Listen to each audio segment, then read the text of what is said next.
Sementara itu, pemirsa, ratusan pedagang pasar kepung kantor DPRD Kota Manado mengecam pengusuran dari PD Pasar Manado.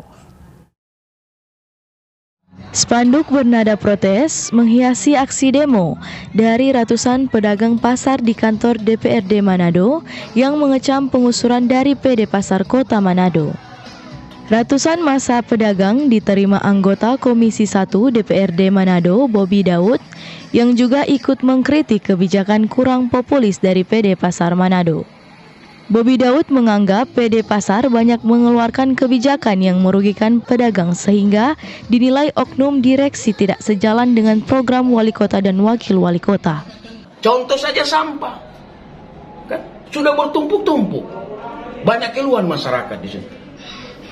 Bagaimana kalau misalnya pasar ini tingkat kebersihannya tidak ada, sampai 2-3 hari bahkan seminggu baru itu.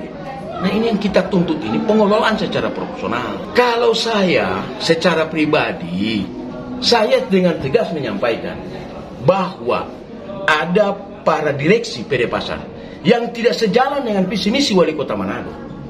Ya kan, memberikan kota Manado nyaman, memberikan kesejahteraan kepada masyarakat.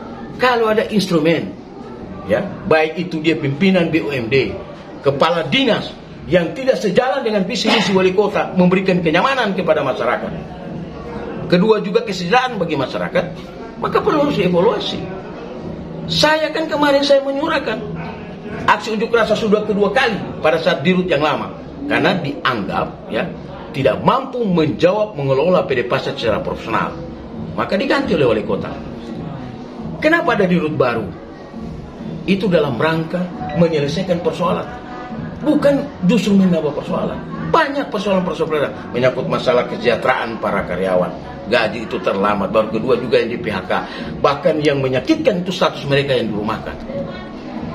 Masalah pengelolaan sampah dan penataan pedagang juga menjadi perhatian dari pihak DPRD Kota Manado, karena PD Pasar saat ini dinilai kurang profesional dalam pengelolaan pasar. Hizky Awalan Kiran melaporkan untuk Kawanwa TV.